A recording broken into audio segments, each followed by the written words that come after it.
Welcome back to the third episode of the definition of the life shape in the Japanese rule. So, this episode will introduce this very special shape, the Toratsu Samoku, which means there will be 3 points for the white without the capture. Before I explain why, let's try to think about yourself. What will happen if black try to capture the white stone, or if white try to capture the 4 black stones? Try to think yourself first, then you will see why this shape is so funny. Obviously, it's both a snapback. After white capture the 4 black stones, then there will be a snapback. Similarly, for the black stones, try to capture this, then this will again become a snapback. So, it's a very unique snapback shape. Usually, the snapback will only available for one side, but this snapback is available for both sides. Then, how should we determine it? Is it a life shape, or how many points should we give for the white stones or the black stones? Why this will become a problem is that you try to calculate what will happen if each side try to capture the others. Will they gain or will they lose?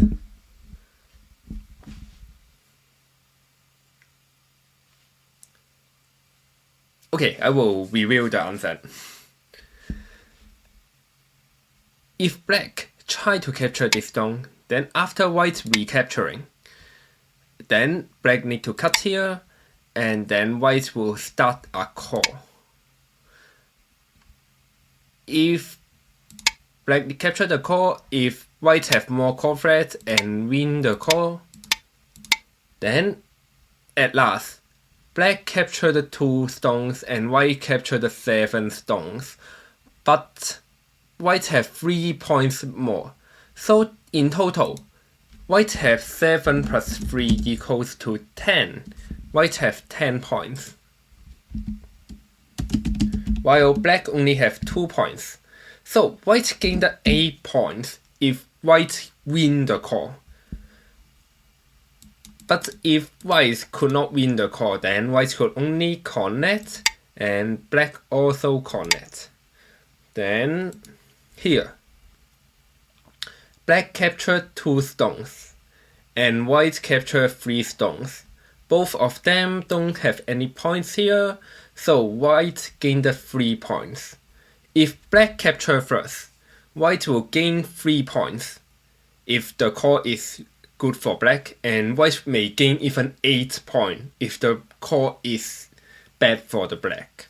That's the case for black try to capture the white. At least white will gain 3 points. So now let's see what will happen if white try to capture these 4 black stones. Then black will play a snapback thing here, and then black have 1 point here and capture the 2 stones. So black have total 3 points, and white capture the 4 stones. So white capture the 4 points. So white only gained 1 point now. But actually, this is not the best result for the white. There is a special Tetsuji. Can you see? The Tetsuji for the white. It's very funny. Sacrifice 1 more stone. Then white could play here. If black connects, then this will become a snapback. So black could only connect here. And then white could capture this.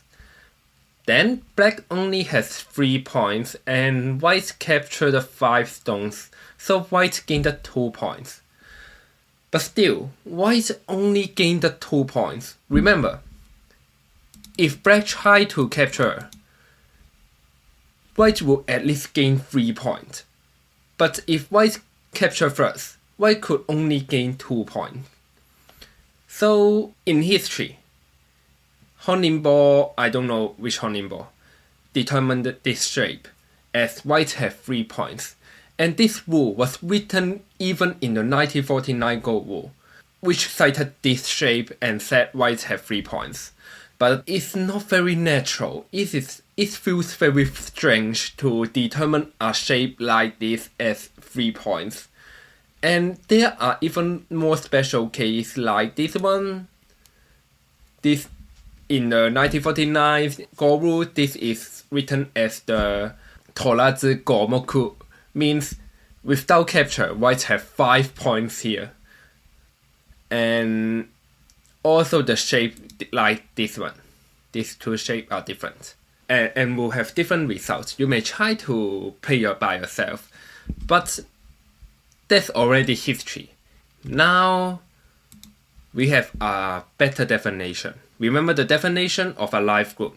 Even after being captured, if I could make some new live stones that opponent could not capture, then the stone would be the live stone. This is the definition we learned in the last episode. So let's see.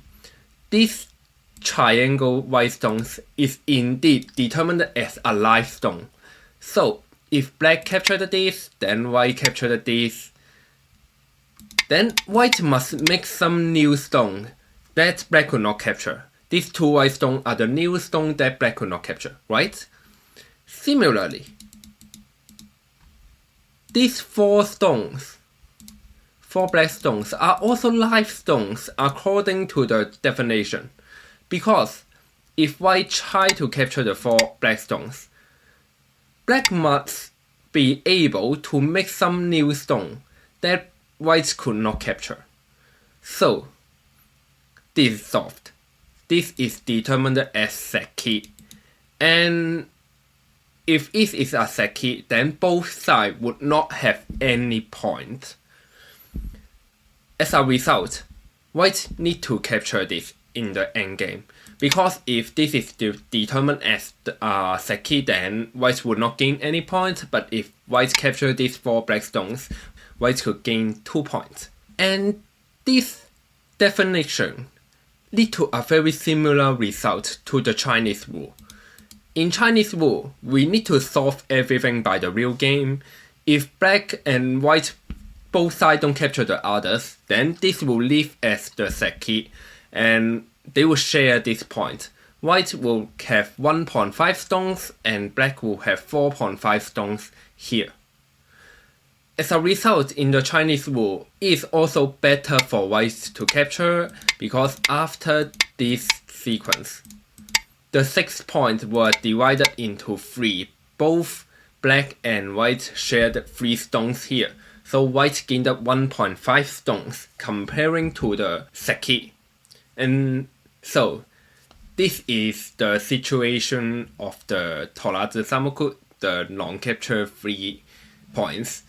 And it is quite nice to make this decision. I think white will have 3 points here. It's very strange.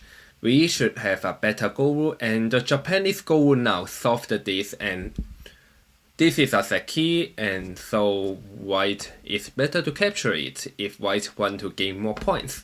So I hope you enjoyed this episode, and in the next episode we will explain more Seki shape. This one is black needed to play 1 stone here, and this one, the very special Seki shape. And then in the next episode I will go to the core rule, which will be even more interesting. So thank you for watching and see you soon.